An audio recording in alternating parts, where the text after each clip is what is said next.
The job of the writer is mostly to ask questions. That's mostly what we do. What if I could fly? How does my character get out of the jail?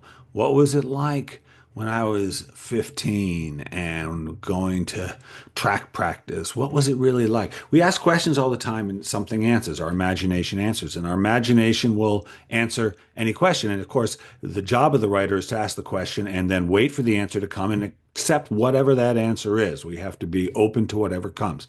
That's most of the process. Ask a question, wait for the answer. Ask a question, wait for the answer. But these are great questions. The best questions are the ones you really want the answer to. And again, you're open to whatever the answer is. You really want to know what the answer is. How will the story end? How am I going to juice up the middle of the story?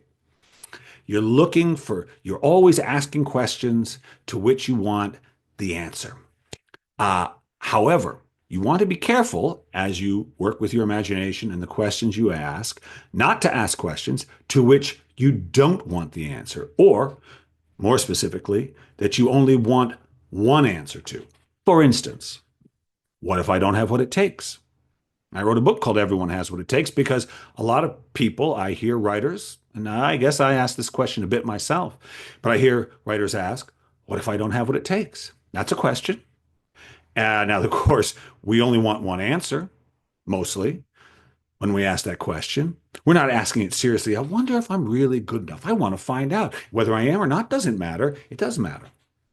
If you want to write, you want to write. You're just hoping you're good enough. And so you only want one answer. And worse yet, implied behind that question is the real question is, what if I'm not good enough? That's the real question. And the problem is your imagination can answer any question, and it will. I mean, it can show you anything, right? It can show you Scotland in the 1800s. It can show you knights on horseback fighting dragons. It can show you yourself when you were 8 and in this little kiddie pool in your backyard or on the slip and slide. It can show you anything. And so if you ask it, hey, what if I don't have what it takes to be a successful author? It will show you that. It will show you writing and not publishing. It will show you being frustrated. It will show you being unhappy. It'll feel just as real as you seeing yourself on the slip and slide when you were 8.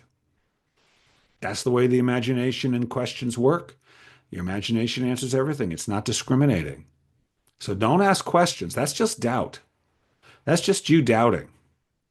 That's all those questions are that you're asking that you only want one answer to. It's just doubt. You trying to game out the future. That's not your job. Your job is to write the next sentence. What will that be? And isn't that nice? Isn't that nice sitting there sometimes? Sometimes. I know it gets hard other times, but a lot of times, isn't it nice sometimes sitting there, even with that blinking cursor, waiting for the next sentence to come? I wonder what it'll be. How should I write that? What's the best way to say that and ideas come to you? If you don't get impatient, isn't it nice waiting for the answer? I enjoy it. I do. If I'm not impatient, if I'm just waiting, but these are questions I want an answer to. Not am I good enough? Not am I lovable? Not can I be successful? Your imagination is faithful, but it's not discerning. Only you can be that. So ask questions, only questions that you really want to know the answer to. And if you do, you'll be guided along bit by bit through your story. That's how it works, people. Your imagination is powerful. You got to know how to use it. Don't let it run amok. You have control over it to some degree. And those are through your questions. It's true. Hey, thanks for tuning in. As always, if you don't want to miss a dose, hit subscribe. And if you like it, say so. I want to hear from you. So until next week, this is Bill Kenower. Stay fearless.